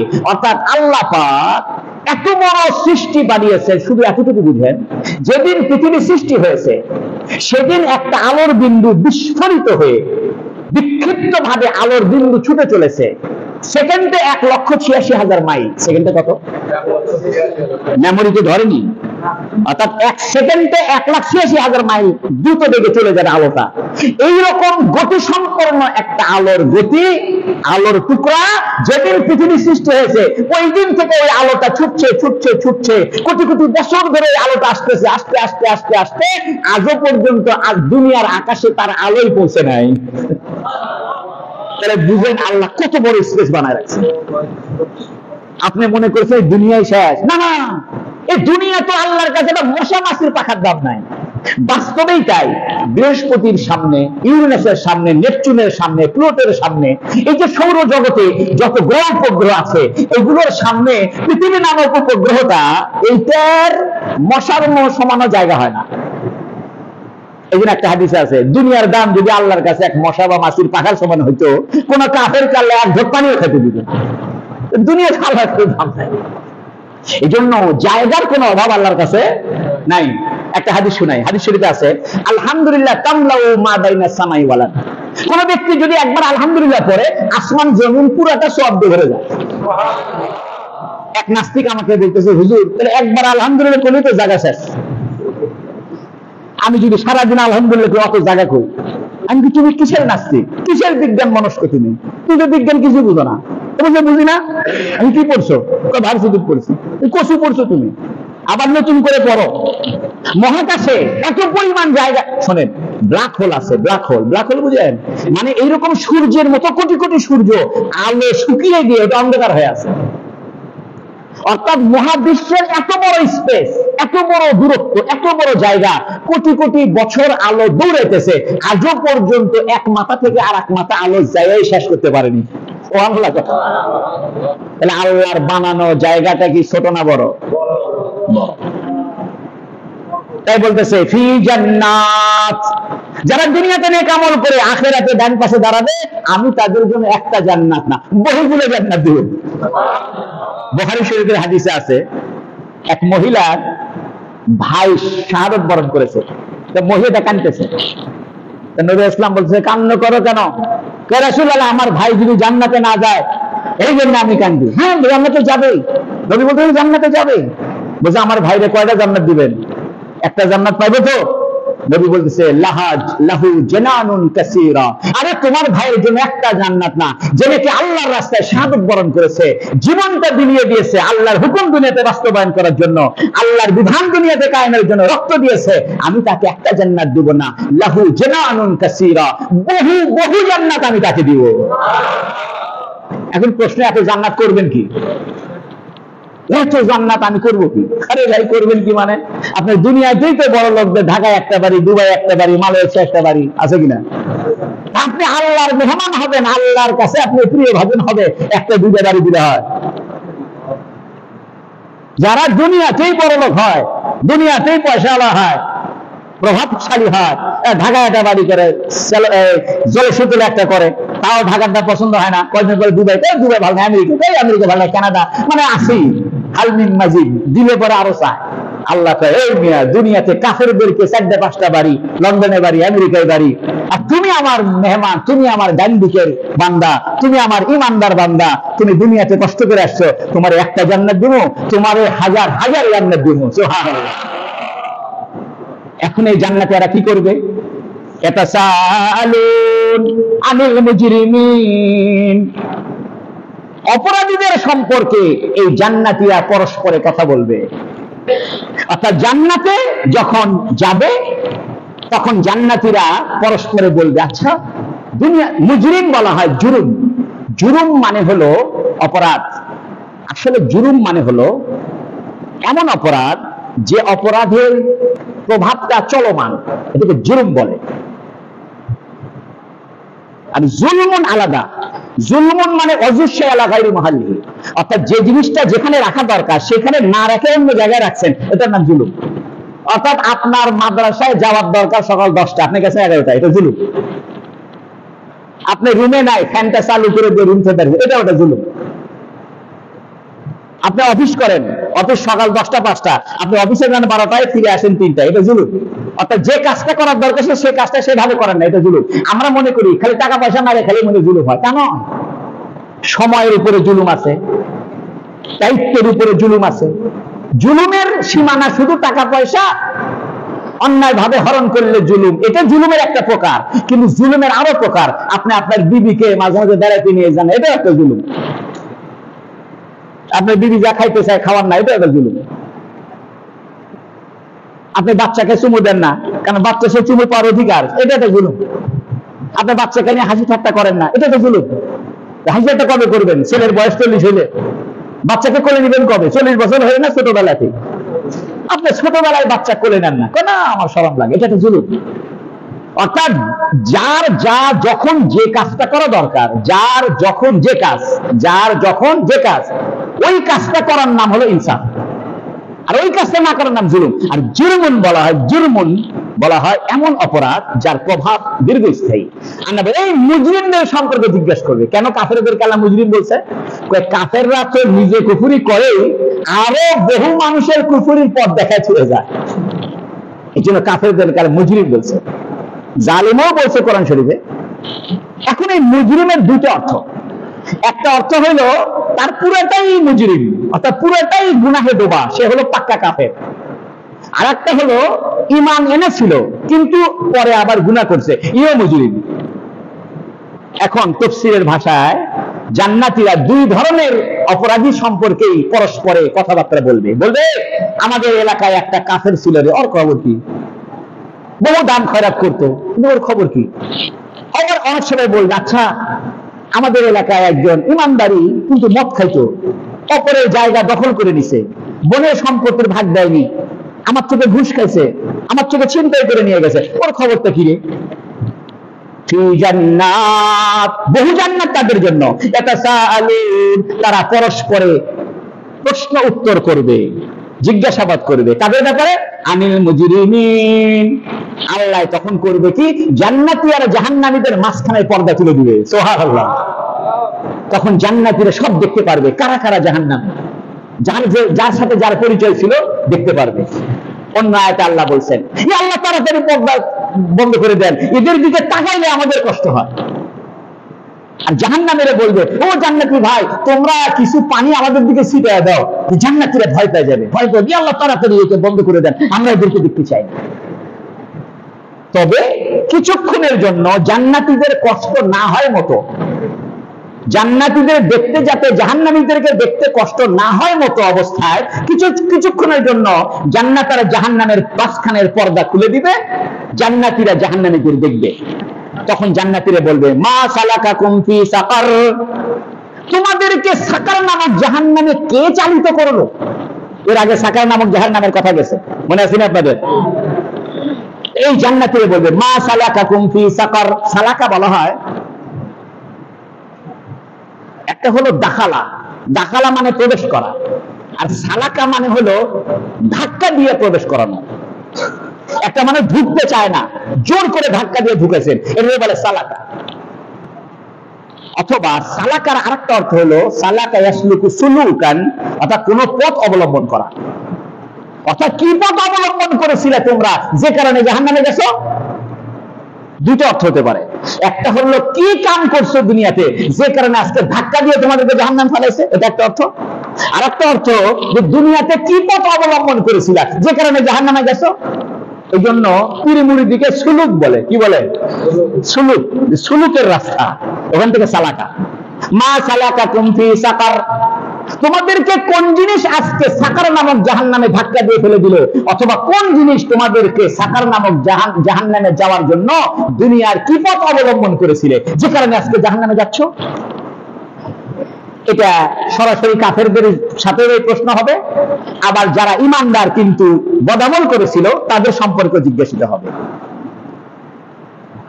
এখন এরা কারা কারা? দুনিয়াতে যাদের সাথে যাদের দেখা সাক্ষাৎ হয়েছে এরা এরা। এখন জাহান্নামীরা বলবে, ক্বালু লাম নাকু মিনাল মুসাল্লিন, আমরা দুনিয়াতে নামাজ পড়তাম না। ক্বালু, এই জাহান্নামীরা বলবে, লাম নাকু মিনাল মুসাল্লিন, আমরা নামাজ পড়তাম না। এই আয়াত থেকে আগের আয়াতের তাফসীর বুঝা গেছে। আমি আগের আয়াতে দুটো ভাগ করছি, পুরো কাফের আর ইমানদার, তবে গুনাহ করে জাহান্নামে গেছে। এই আয়াতের দ্বারা ওই আগের আয়াতের দুটো অর্থ প্রকাশ হয়েছে। কারণ নামাজ কি কাফেররা পড়ে না ইমানদাররা পড়ে? তা কাফেরদের তো এই কথা বলার কোনো দরকারই নাই যে আমরা নামাজ পড়তাম না, কারণ কাফেররা তো নামাজ পড়বে না, এটাই তো স্বাভাবিক। নামাজ পড়বে না কারা? ঈমান আনছে তারপরে কি করে না। কারবালা মাদ্রাসায় এক ছাত্র ভর্তি হয়েছে, ভর্তি হওয়ার পরে সে বলতেছে আমি ঠিক মতো সবক করি নাই। আর একজন কারবালা মাদ্রাসায় ভর্তি হয়নি, মাদ্রাসাতেই ভর্তি হয়নি, রিক্সা চালায়, সে বলতেছে আমি ঠিক মতো ক্লাস করি না। আর ওই ঠিক মতো ক্লাস না করার কোনো দাম আছে? কারণ সে তো ক্লাস করার যোগ্যই না। এই জন্য মুজরিমিনের ভিতরে দুইটা দল অন্তর্ভুক্ত হবে, যারা পরিপূর্ণ কাফের তারাও মুজরিমের অন্তর্ভুক্ত, যারা ঈমান এনেছে কিন্তু বদামল করেছে এরাও মুজরিম। এখান থেকে একটা বাতিল মতবাদের খণ্ডন হবে। মারজিয়া নামক একটা বাতিল মতবাদ ছিল, তারা বলে একবার ঈমান আনলে আর জীবনে জাহান্নামে যাবে না। ঠিক এই কথার প্রবক্তা হলো বাউল আলারা, ভণ্ড ফকিরেরা। আমাদের দেশের যত ভণ্ড আছে এদের বিশ্বাস হলো জীবনে একবার ঈমান আনলে আর কোথায় যাবেন না। এ কথা ভুল। আবার কিছু মানুষ আছে তারা মনে করলে কবিরে গুনাহ করলে আর জান্নাতে যাবেন না, যেমন মুতাজিলা একটা সম্প্রদায় ছিল, তারা মনে করে কবিরে গুনাহ করলে আর কোনোদিন কি হবে না, জান্নাতে যাবে না। এই দুর্দল ভ্রান্তি, সেই ভ্রান্তিকে এই আয়াত থেকে বোঝা গেল। কারণ তারা বলবে আমরা কি করতাম না, নামাজ পড়তাম না। এর মানে নামাজ পড়ার দায়িত্ব আমাদের উপর ছিল, ঈমান আনছিলাম, এরপরে কাম কি, নামাজ পড়বো, নামাজ পড়ি নাই, এটা এক নম্বর অপরাধ। আর একটা কি, ওয়ালান্না কুনু তুইমুল মিসকিন, আমরা মিসকিনদেরকে খানা খাওয়াইতাম না, মিসকিনদেরকে আমরা খাদ্যের ব্যবস্থা করতাম না। আর একটা কি, ওয়াকুন্না নাখুদু মা'আল খায়িদিন, ওয়াকুন্না নাখুদু, নাখুদু বলা হয়, খাদা ইয়াখুদু মানে খোঁচা মারা, খাদা ইয়াখুদু মানে কি, খোঁচা মারা। কিছু মানুষের সমাজে ভাই খোঁচাখুচি করে, কে কে এই হুজুর এত হুন্ডে ঘুরে করে, এই ইমাম সাহেব এত দামি জামা পরে করে, এটা কে রে হুজুর, কি রে, হ্যাঁ হুজুরের হাতে দেখি এত দামি মোবাইল, কি ব্যাপারে, উনি আবার খোঁচায়, কে রে হুজুর ইমামতি করে জায়গা কিনলেন। এরকম কিছু খোঁচাখুচি করার লোক আছে কিনা? এটাকে আরবিতে বলে খাদা ইয়াখুদু, খোঁচাখুচি করা। এই যে মাটি যারা খোঁচায় এটাকে আরবিতে বলে খাদা ইয়াখুদু। আল্লাহ বলতেছেন ওই কাফেররা বলবে কুন্না নাখুদু, আমরা খোঁচাখুচি করতাম, এর মানে আমরা সমালোচনা করতাম, মাল খাইদিন, এই খোঁচাখুচি করা লোকদের সাথে, অর্থাৎ সমালোচকদের সাথে। অর্থাৎ আমাদের নেতা আবু জেহেল, উতবা, সাইবা এরাও মুহাম্মাদের নামে খোঁচাখুচি করতো, সমালোচনা করতো। আবু বকর, ওমর, ওসমান, আলী এদের নামে সমালোচনা করে, আমরা এদের সাথে তাল দিছি। তাহলে বোঝা গেল খারাপ লোকের সাথে তাল দেওয়াও একটা খারাপ কাজ, ঠিক কিনা? আরেকটা এরা অপরাধ স্বীকার করতেছে, ওয়াকুন্না নুকাযযিবু বিয়াউমিদ্দিন, ওয়াকুন্না নুকাযযিবু, আর আমরা মিথ্যা বলতাম, মিথ্যা প্রতিপন্ন করতাম, কাকে, বিয়াউমিদ্দিন, বিনিময়ের দিবসকে, কিয়ামতের দিনকে, পুরস্কার প্রাপ্তির দিবসকে, পারিশ্রমিক পাওয়ার দিবসকে। হাত্তা আতানাল ইয়াকিন, এক পর্যায়ে আমাদের কাছে মৃত্যু এসে গেছে। এখানে ইয়াকিন মানে মৃত্যু। কাফেররা বলবে জাহান্নামে যারা যাবে তারা তাদের চারটা অপরাধের কথা স্মরণ করবে। কয়টা? এক নম্বরে বলবে আমরা নামাজ পড়তাম না, দুই নম্বরে বলবে আমরা মিসকিনদেরকে খানা খাওয়াইতাম না, তিন নম্বরে বলবে যে আমরা সমালোচনাকারীদের সাথে তাইকে সমালোচনা করতাম, ইমানদারদের, মুহাম্মদ সাল্লাল্লাহু আলাইহি ওয়াসাল্লামের, কোরআনের, আখিরাতের, দিনদার, পরহেজগার ব্যক্তিদের। চার নম্বরে তারা বলবে আমরা কিয়ামতের দিনকে মিথ্যা বলতাম। এদের আর অপরাধ নাই? মদ খাওয়া তো অপরাধ, চুরি করাও তো অপরাধ। এটা বলতো দুনিয়াতে আমরা চুরি করছিলাম, দুনিয়াতে আমরা মদ খাইছিলাম, তো ওগুলো না বলে এই চারটে কথা কেন বলতে হবে? মুফাসসিরিনে কেরাম এটার ব্যাখ্যা দিয়েছেন। ব্যাখ্যাটা কি? ওই চারটা অপরাধ হলো সকল অপরাধের কেন্দ্র, অথবা অপরাধের ধরন হলো চার প্রকার। অপরাধের ধরন কয় প্রকার? আমাদের কষ্ট হচ্ছে নি, গরমে কষ্ট হচ্ছে নি, অপরাধের ধরন কয় প্রকার? চার প্রকার। এক নম্বর অপরাধ হলো আল্লাহর হক আদায় না করা, অর্থাৎ আল্লাহ যেগুলো করতে বলছে সেগুলো না করা, এটা একটা বড় অপরাধ। আল্লাহর হুকুমের মধ্যে সবচেয়ে দামি হুকুম কি? নামাজ। এবং নামাজের কথাটা আগে বলছে যে আসলে আমরা আল্লাহর হুকুমটাই পালন করিনি। এখান থেকে আরেকটা কথা বোঝাবে, এটা বলতে পারতো ক্বালু লাম নাকু মিনাল মুমিনিন, আমরা ঈমানদার ছিলাম না, তা বলেনি। যদি বলতো আমরা ঈমানদার ছিলাম না তাহলে বুঝে যাইতো যে কাফেররাই খালি জাহান্নামে যাবে, আর ঈমান আনার পরে অপরাধ করছে এরা জাহান্নামে যাবে না, এটা বুঝে যাইতো। এই জন্য আল্লাহ এত সুন্দর একটা শব্দ চয়ন করেছে যাতে করে কোরআনের তাফসীরে দুইটা দল অন্তর্ভুক্ত হয়। কেউ যদি এই কথা বলতে না পারে যে আমি ঈমান আনছি এরপরে চুরি করি, ডাকাতি করি, আর জীবনে জাহান্নামে যাব না, তাই ঈমান আনছি। কারণ মান ক্বালা লা ইলাহা ইল্লাল্লাহ দাখালা জান্নাহ, বুখারী শরীফে হাদিস আছে, যে ব্যক্তি একবার লা ইলাহা ইল্লাল্লাহ বলছে সে কোথায় চলে যাবে? বেহেশতে চলে যাবে। এখন মানুষে বলবে হ্যাঁ বুখারী শরীফে আছে মান ক্বালা লা ইলাহা ইল্লাল্লাহ দাখালা জান্নাহ, যে লা ইলাহা বলবে সে জান্নাতে যাবে। আমি হুজুর যতই চুরি করি, যতই ঘুষ খাই, যতই রাজনীতি করি, যতই আপনার এই বামপন্থী রাজনীতি করি, ডানপন্থী রাজনীতি করি, যা কিছু করি, আমি তো ঈমান আনছি হুজুর বেহেশতে যাব না। আল্লাহ তো তাদের জাহান্নামে যাওয়ার কারণটা ঈমান শুধু সাব্যস্ত করেনি, তাদের জাহান্নামে যাওয়ার কারণে একটা কারণ, প্রথম কারণ হলো তারা নামাজ পড়েনি। নামাজ পড়েনি মানে আল্লাহর হক আদায় করেনি। এটা আল্লাহর হক আদায় করে, এটা বোঝা গেল। এখন তো আল্লাহ এটা বারবার বলবে না তোমরা নামাজ পড়নি, যাকাত দাওনি, হজ করনি। আল্লাহ একবারে মেরে দিছে তোমরা নামাজ পড়নি, এর মানে হলো তোমরা আমার হক আদায় করনি। নামাজটাকে কেন বললো? নামাজ হলো ইমানের পরে প্রথম দায়িত্ব। ইমানের পরে প্রথম দায়িত্ব কি? নামাজ। ছেলে মেয়ে, ধনী গরিব, সুস্থ অসুস্থ, সবার উপরে নামাজ। এই জন্য আল্লাহ নামাজের কথা বলে এটা বুঝাইতে চাইতেছেন যে আমার হক তোমরা আদায় করনি, অর্থাৎ নামাজও পড়নি, রোজাও রাখনি, জাকাতও দাওনি। রোজার কথা বললো না, জাকাতের কথা বললো না, নামাজের কথা কেন বললো? কারণ নামাজটা হলো সর্বপ্রথম ইবাদত। 2 নম্বরে বলতেছে আমরা মিসকিনদেরকে খানা খাওয়াইতাম না। এটা বান্দার সাথে সম্পর্ক। কার সাথে? যে আল্লাহ কি খানা খায়? আল্লাহ খানা খায় না। খানা খায় কারা? মানুষ। এর মানে মানুষকে তোমরা খাদ্য দাওনি, অর্থাৎ মানুষের হক আদায় করনি। আল্লাহর হক নষ্ট করছো, মানুষের হক নষ্ট করছো। মানুষের হকের মধ্যে খাদ্য দাওনি এ কথা কেন বললো? খাইতে দাওনি কেন বললো? কারণ মানুষের সবচেয়ে বেশি প্রয়োজন তার পেটের খাবার। আপনি পেটে ভাত না দিয়ে কোথায় আসো, নামাজে আসো, আপনি তার ক্ষুধা নিবারণ না করে কইতেছেন এই তুই তো নামাজ পড়িস না। এই জন্য হাদিস শরীফে আছে কেউ যদি কোন কাফেরকেও এক ঢোক পানি খাওয়ায় তবুও তার আমল নামে সওয়াব। ইসলাম তো কোন সাম্প্রদায়িক ধর্ম নয় যে খালি মুসলমানের পেট ভরে খাবে, তা নয়। ইসলাম বলতেছে শুধু মুসলমান কেন, কাফের কেন, একটা বিড়ালকেও যদি তুমি পানি খাওয়াও, একটা কুকুরকে যদি তুমি পানি খাওয়াও, এই কুকুরকে পানি খাওয়ার উসিলে আল্লাহ তোমাকে জান্নাত দিবে। বুখারী শরীফে হাদিসে আছে এক জিনাকার মহিলা, বেশ্যা মহিলা, ব্যভিচারী মহিলা রাস্তাতে যেতেছে, বহু মানুষের কাছে তওবা করতে গেছে, কেউ তারা পাত্তা দেয়নি, গ্রামের থেকে বাড়ি করে দিছে। তো মহিলা মন খারাপ করে গ্রাম থেকে বেরিয়ে যাচ্ছে। তো যাইতে রাস্তার ভিতরে দেখে একটা কুকুর পানির পিপাসায় ছটফট করে। মহিলা করেছে কি গায়ের থেকে ওড়না খুলছে, খুলে পায়ের জুতার সাথে ওড়না বাঁধছে। আচ্ছা ওড়না খোলা ভালো না খারাপ? খারাপ না? কারণ ওড়না খুললে তারা বেপরদা বেশি হলো। ওড়না খুলছে, খুলে জুতাটার সাথে ওড়না বাঁধছে, বাইন্দা এই জুতাটাকে কুয়ার মধ্যে নামাইছে, নামায় জুতা ভরে ভরে পানি তুলে এই কুকুরকে খাওয়াইছে। আল্লাহ পাক এইটার উপরে সন্তুষ্ট হয়ে তাকে ঈমান দান করছে, সমস্ত গুনাহ মাফ করে জান্নাত দিয়ে দিয়েছে। আরে শুধু মানুষকে খানা খাওয়াবেন, কুকুরকে পানি খাওয়ালে তো জান্নাত পায়। আল্লাহ বলতেছে ওয়ালাম নাকুম মিন নুতিমুল মিসকিন, এরা তো আল্লাহর হক আদায় করেনি, অর্থাৎ নামাজ পড়েনি, আবার এরা তো মিসকিনকে খানাও খায়নি, অর্থাৎ মানুষের হক আদায় করেনি। আর মানুষের হকের মধ্যে প্রথম হক হলো তার ক্ষুধা নিবারণ করো, তার খাদ্যের ব্যবস্থা করো। আর একটা কি? আমরা সমালোচনাকারীদের সাথে সমালোচনা করতাম। এর মানে হলো মানুষের ভেজাল বাজানো, মানুষের গন্ডগোল বাজানো জাহান্নামে যাওয়ার মৌলিক কারণ। কিন্তু আমরা নামাজ পড়ি, হজ করি, ওমরা করি, তাহাজ্জুদ করি, কিন্তু মানুষে ক্যাসাল বায়াত দেওয়ার জন্য আমাদের জুড়ি নাই, বিশেষ করে মহিলারা। মানে সমালোচনা করতে, এটার তাফসীর আসলে গীবত, অর্থাৎ আমরা গীবতকারীদের সাথে গীবত করতাম, এটা একটা তাফসীর।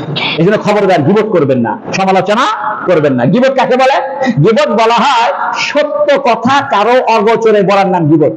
অনেকে বলে হুজুর আমি তো মিথ্যা বলতেছি না, সত্যই বলতেছি। আরে ভাই, সত্য কথার নামই তো গীবত। এমন সত্য কথা যে কথাটা তার সামনে বললে সে মন খারাপ করবে, পিছনে বলার নাম গীবত। আর যদি মিথ্যা কথা বলেন এর নাম বুহতান, অপবাদ। কয়টা অপরাধের কথা স্বীকার করলো জাহান্নামীরা? তিনটা আলোচনা হয়েছে। একটা হলো নামাজ পড়তাম না, এর মানে আল্লাহর হক আদায় করার। তারপরে মানুষকে, মিসকিনকে খানা খাওয়াইতাম না, মানে মানুষের হক আদায় করতাম না। 3 নম্বরে আমরা সমালোচনাকারীদের সাথে সমালোচনা করতাম, খোঁচাখুচি করার লোকদের সাথে খোঁচাখুচি করতাম। এটা হলো সমাজকে বিশৃঙ্খলা করার জন্য দায়ী তারা। আরেকটা বলতেছে আগের 3 অপরাধ যে করছি না আমরা, এটার মূল অপরাধ হলো আমরা আখিরাতই মানতাম না। সুবহানাল্লাহ। এই যে আমরা নামাজ পড়িনি, মিসকিনকে খাইতে দিইনি, তারপরে সমালোচনা করছি, এইগুলোর অপরাধ তো 2 নম্বর। এইগুলো অপরাধের আসল কারণ কি জানেন? আসল কারণ আমরা আখিরাত মানতাম না। তাই আল্লাহ বলতেছেন ওয়াকুন্না নুকাযযিবু বিয়াউমিদ্দিন, কাফেররা বলবে হাত্তা আতানাল ইয়াকিন, এক পর্যায়ে আমাদের কাছে ইয়াকিন এসে গেছে। ইয়াকিন এসে গেছে না, মৃত্যু এসে গেছে। কোরআন শরীফে মৃত্যুকে ইয়াকিনও বলা হয়। মৃত্যুর 4টা নাম, একটা হলো ওয়াফাত, একটা হলো মউত, একটা হলো ইন্তেকাল, একটা হলো ইয়াকিন। মনে থাকবে না আপনাদের? আর মরে যাওয়ার আরবি কয়টা? 4টা। এগুলো বলতে তো অনেক সময় লাগবে। একটা হলো ওয়াফাত, একটা হলো ইন্তেকাল, একটা হলো মৌত, আসলে ইয়াকিন। মৌত শব্দের অর্থ শুকিয়ে যাওয়া, কারণ মানুষ মারা গেলে আস্তে আস্তে তার শরীর শুকিয়ে যাবে, এই জন্য মৌতকে মৌত বলে। ঘুমকে মৌত বলা হয়। আল্লাহুম্মা বিসমিকা আমুতু ওয়া আহইয়া, আল্লাহ আপনার আমি মরে গেছি, এই জন্য রাতের বেলা যেমন ঘুম আসি, এটাও একটা আমরা মৌত হয়ে যায় আমাদের। কারণ ঘুমের মধ্যে যখন আমাদের রুহটা একটু বিচ্ছিন্ন হয়ে যায়, তখন আমাদের শরীর নিস্তেজ হয়ে যায়।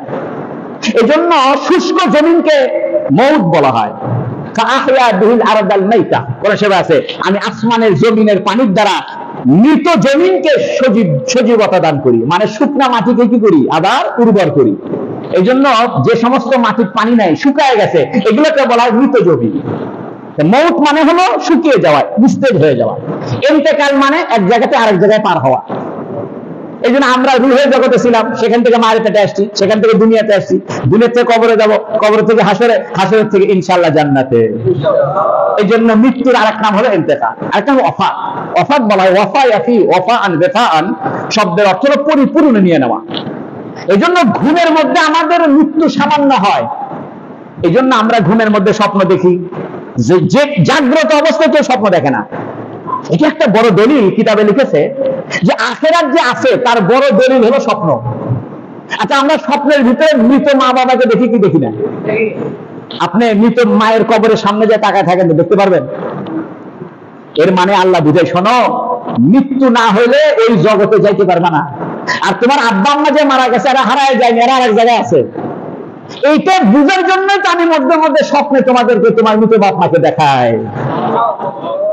এই জন্য স্বপ্ন হলো নবুয়তের 46 ভাগের 1 ভাগ, হাদিস শরীফে আছে। স্বপ্ন নবুয়তের 46 ভাগের 1 ভাগ। এই যে আমরা স্বপ্ন দেখি, এটাই প্রমাণ যে আখিরাত আছে, আর একটা জগৎ আছে। যে ওয়াফাত বলা হয় রুহুকে এমন ভাবে নিয়ে নিবে আর ফিরিয়ে দিবে না।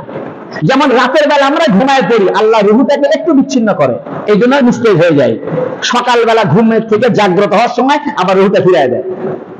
কিন্তু আল্লাহ করবে কি, এক সময় রুহুটা ছিনায় নিবে, আর ফিরিয়ে দিবে না, পরিপূর্ণ নিয়ে নিবে। সেটার নাম ওয়াফাত। তাহলে মৃত্যুর আরবি কয়টা? একটা হলো মৌত, মানে শুকিয়ে যাওয়া। এটা ইন্তেকাল, মানে জায়গা পরিবর্তন করা। যেন আমরা 2 জায়গা পরিবর্তন করে আসছি, 3 নম্বর স্টেজে আছি। রুহের জগৎ থেকে পরিবর্তন হয়ে মায়ের পেটে আসছিলাম, মায়ের পেটের থেকে এখানে আসছি। সামনে আরো 2টা স্টেশন পার হতে হবে, কবর এবং হাসর। আর লাস্ট স্টেশন ইনশাআল্লাহ জান্নাত। আল্লাহুম্মা আমিন। এখন ইয়াকিন, মৃত্যুকে ইয়াকিন বলে। কেন ইয়াকিন বলে? ইয়াকিন বলা হয় দৃঢ় বিশ্বাসকে বলে ইয়াকিন। ইয়াকিনের একটা মানবিক অর্থ আছে, এটা আমি এখন বলতে চাই না, অর্থটা কঠিন হবে, আপনাদের বুঝতে কষ্ট হবে। তারপরেও বলি, ইয়াকিন বলা হয় এমন ভাবে বিশ্বাস করা যে বিশ্বাসের বিরুদ্ধে অন্য কোন বিশ্বাস সামনে আসলেও আগের বিশ্বাস থেকে অটল থাকবে। তার নাম কি? ইয়াকিন। ইয়াকিন আবার 2 প্রকার, হকুল ইয়াকিন, আইনুল ইয়াকিন। বলেন কয় প্রকার? আরেকটা আছে, সে ইলমুল ইয়াকিন বলে। যদি আমরা মোটামুটি ভাগ করি তাহলে 3 প্রকার হবে। অনেক মুফাসসির এটাকে 2 ভাগে ভাগ করেছে, আর অধিকাংশ মুফাসসির 3 ভাগে ভাগ করেছে। সেটা হলো ইলমুল ইয়াকিন,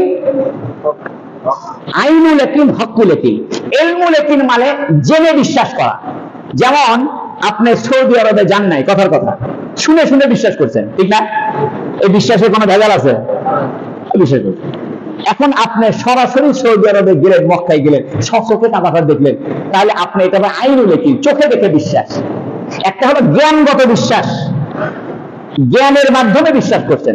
যেমন আমরা জান্নাত বিশ্বাস করছি, দেখে বিশ্বাস করছি না, জ্ঞানের মাধ্যমে বিশ্বাস করছি। অর্থাৎ কোরআনের জ্ঞান, হাদিসের জ্ঞানের দ্বারা আমরা কি বিশ্বাস করছি? এটাকে বলে ইলমুল ইয়াকিন।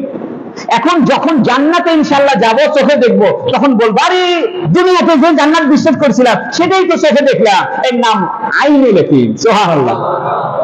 এখন কিছুক্ষণ দেখার পরে চিন্তা করবে, করে যা দেখছিলাম তাই তো আছে, মুহাম্মদ সাল্লাল্লাহু আলাইহি ওয়াসাল্লাম যা যা বলছিল তাই তো দেখা যাচ্ছে। এটাকে বলে হকুল ইয়াকিন। অর্থাৎ যেরকম বিশ্বাস করছিলাম, যেরকম জ্ঞানগত ভাবে অর্জন করছিলাম, চোখে দেখার সাথে মিল হয়ে গেছে, এর নাম হকুল ইয়াকিন। বলেন ইয়াকিন কয় প্রকার? একটা হলো ইলমুল ইয়াকিন, জ্ঞানের মাধ্যমে বিশ্বাস করা। একটা হলো চোখে দেখে বিশ্বাস করা। আমরা জান্নাত বিশ্বাস করি চোখে দেখে না, জ্ঞানের মাধ্যমে। ইনশাআল্লাহ জান্নাতে গেলে এই বিশ্বাসটা আরেকটু বেশি হবে, সেটা হবে আইনুল ইয়াকিন। আর কিছুদিন জান্নাতে থাকলে এটা হক্কুল ইয়াকিন হবে, বলবে আরে এটাই তো সত্য, বিন্দু পরিমাণ কম বেশি নাই। সুবহানাল্লাহ। এখন ইয়াকিনকে কেন মৃত্যু বলা হয়? কারণ বিশ্বাসের মধ্যে সবচেয়ে বিশ্বাসযোগ্য বিষয় মৃত্যু।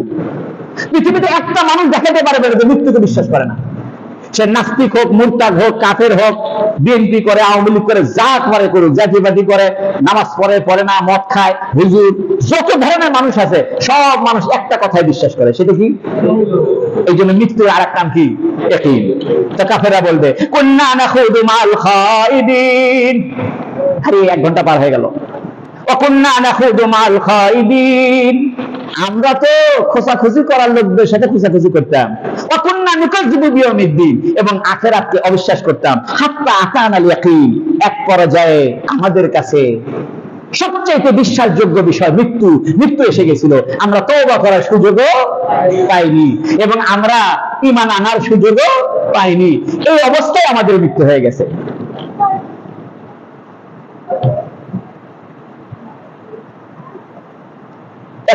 ইচ্ছে ছিল এই রুকুটা শেষ করে দিব, কিন্তু আল্লাহর রহম, কথা আরো বের হওয়ার কারণে সময় হয়ে গেছে।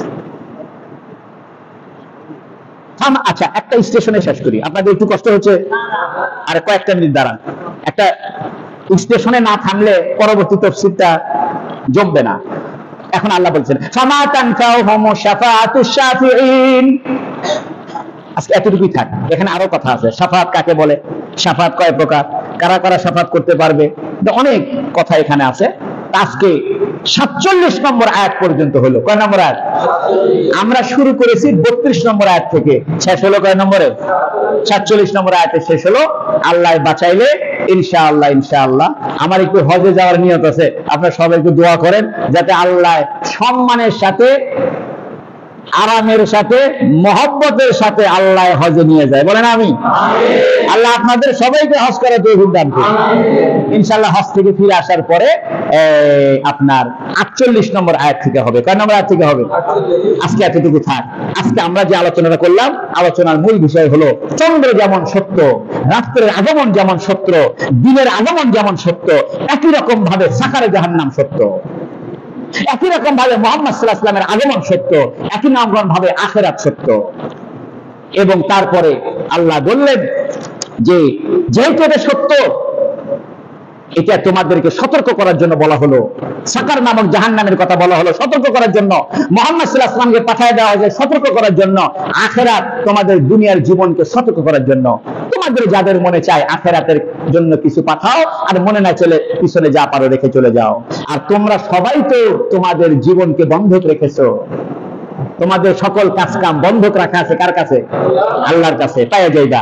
তবে যারা ডান পাশে দাঁড়াবে, আখিরাতে আমার আরশের ডান পাশে থাকবে, এদের কোনো চিন্তা নাই। এরা জান্নাতে থাকবে, একটা জান্নাত না, বহু জান্নাত। এবং জান্নাতে তারা পরস্পর আলোচনা করবে যারে অপরাধীদের খবর কি।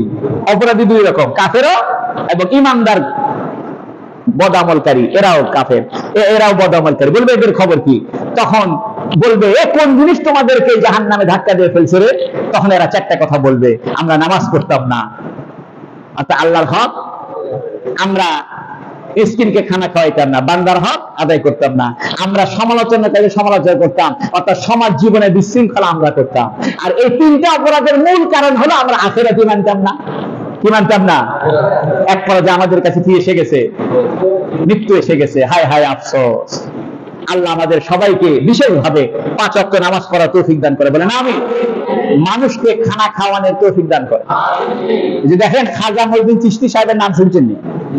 ওনারা খাজা কেন বলে জানেন? খাজা এটা ফার্সি শব্দ, এর অর্থ হলো দানশীল। খাজা মঈনুদ্দিন চিশতি রাহমাতুল্লাহ কাউকে না খাইয়ে কোনোদিন যাইতে দেয়নি। আমাদের হুজুর সাল্লাল্লাহু আলাইহি সাল্লামের কাছে কেউ মেহমান হলে না খেয়ে যাইতে দেয়নি। সাহাবায়ে কেরাম কোনোদিন কাউকে না খেয়ে যেতে দেয়নি। বরং হাদিসে আছে সাহাবায়ে কেরাম রাতের অন্ধকারে মেহমানকে ডেকে এনে বাতি নিভাইয়া দিয়া নিজে খালি খাওয়ার মতো আওয়াজ করে, আর মেহমানকে বলে আপনি খান। এই জন্য নিয়ত করেন আমরা প্রত্যেকদিন কাউকে না কিছু খাওয়াবো। একটা মেহমান আসছে, একটা বিস্কুট খাওয়ান, 1 গ্লাস পানি খাওয়ান, একটা চা খাওয়ান, একটা কেক খাওয়ান। যদি মেহমান না আসে কমস কম রাস্তার ধারে ফকিরকে 1 প্যাকেট বিস্কুট কিনে দেন। দৈনিক না পারেন 3 দিন পরে করেন, 3 দিন পরে না পারেন 7 দিনে করেন, 7 দিনে পারেন না 15 দিনে করেন, মাসে একদিন করেন, তাও করেন না। আল্লাহ আমাদেরকে বাঁচায় দিন। আজকে আপনাদের জন্য বলি, আজকে ফকিরকে আমি তরমুজ খাওয়াইছি। কি খাওয়াইছি? আমি আমার বউ এই এক এক জুমার দিন এক এক প্ল্যান করি, কোন দিন ফকিরে কি খাওয়ান যায়। আমরা এখনো আম খাইনি, তো নিয়ত আছে আম কিনা যেদিন আমরা খাবো ওই দিন ফকির করে খাওয়াবো ইনশাআল্লাহ। তো আমি আমার গ্রিলের কাছে মোবাইলটা রেখে আমার হুন্ডাটা পরিষ্কার করতেছি, করে আমি ভিতরে ঢুকছি। তোর ফকিররা তরমুজে খাইছে, যাওয়ার সময় মোবাইলটা আমার শাশুড়ি কইতেছে, বাবা এই ফকিররা মহাবেদক, আর ভিক্ষাই দিয়ে না। আমি বলছি আম্মা আপনি কি কইলেন? এই ফকির আমার বড় উপকার করছে। হ্যাঁ, কেমন উপকার করলো? দামি মোবাইল নিয়ে গেল। আমি তো দেখেন উপকার করছে কি, আমি তো গুনাহগার, বহু বিপদ আমার উপর আসার কথা, আল্লাহ আমার অন্য বিপদ না যে মোবাইলের উপর পার করে দিছে। আপনার জামাইয়ের যদি ঠ্যাং ভেঙে যেত, 2 মাস ধরে বিছানায় পড়ে থাকতো, অথবা হার্ট অ্যাটাক করতো, ওটা ভালো হয়েছে না মোবাইল যা ভালো হয়েছে? না বাবা, মোবাইল যাই ভালো হয়েছে। আমি তো 2 নম্বর, আল্লাহ হয়তো চাইতেছে কম দামি মোবাইল আর দরকার নাই, ভালো একটা মোবাইল দরকার। আপনি খুশি না বাজার? খুশি না বাবা, অত ভালো। এর মানে কি জানেন? দৃষ্টিভঙ্গির পার্থক্য। আপনি যখনই কোন দৃষ্টিভঙ্গি খারাপ দিকে নেবেন, আপনার জন্য কষ্টের কারণ হয়ে দাঁড়াবে। আর যখনই আপনি এটা ভালো দিকে নেবেন, তো আমি আবার আমার শাশুড়ির সামনে কইলেন যে শোনেন, এই ফকিরে কিন্তু আমি মাফ করে দিছি, এবং ফকিরের জন্য আমি দোয়া করতেছি, আল্লাহ আমার মোবাইল দিছে, আল্লাহ তারে মাফ করে দিও, আল্লাহ আল্লাহ তারে হেদায়েত দিয়ে জান্নাত দিয়ে। আচ্ছা জামাই তুমি মানে ফকিরের চোরের জন্য দোয়া করে? হ্যাঁ, চোর আমার উপকার করলো। আর মোবাইল না হারালে তো আমি বুঝতাম না যে আমার জীবনযাত্রা উল্টাপাল্টা হচ্ছে, গুনাটুনা হচ্ছে। আল্লাহ সিগন্যাল দিছে, ফকিরি করে গুনাহ তো বেশি হয়ে যাচ্ছে, এই মোবাইলে ফেলাইতে পারবি করিস, এখানে ফেসবুক আর ইউটিউব দেখিস, তাহলে মোবাইলে হারাই দিলাম যা। এই জন্য নিয়োগ করছি বাবার নতুন মোবাইল, আর বেশি ফেসবুকে ঢুকবই না, যা আছে কপালে, বেশি আর ঘাটাঘাটি করতাম না। আল্লাহ আপনাদেরকে মোবাইল থেকে দূরে থাকার তৌফিক দান করে দেবেন। হ্যাঁ, প্রয়োজনে যাবেন আপনি, সেটা সমস্যা নেই, প্রয়োজন করতে হবে। আপনার দরকার, আপনি ফেসবুকে ভালো কিছু লিখলেন, ভালো, অসুবিধা নেই, কিন্তু সারাদিন খালি মোবাইলে পড়ে থাকা, এটা কি কাজ না, ভালো কাজ না। আল্লাহ আমাদেরকে তৌফিক দান করুক, বলেন আমিন। সবাই একটু জোরে শুরু করে আল্লাহুম্মা সাল্লি আলা মুহাম্মাদ ওয়া আলা আলি মুহাম্মাদ কামা সাল্লাইতা আলা ইব্রাহিম ওয়া আলা আলি ইব্রাহিম ইন্নাকা হামিদুম মাজিদ। আল্লাহুম্মা বারিক আলা মুহাম্মাদ ওয়া আলা আলি মুহাম্মাদ কামা বারাকতা আলা ইব্রাহিম ওয়া আলা আলি ইব্রাহিম ইন্নাকা হামিদুম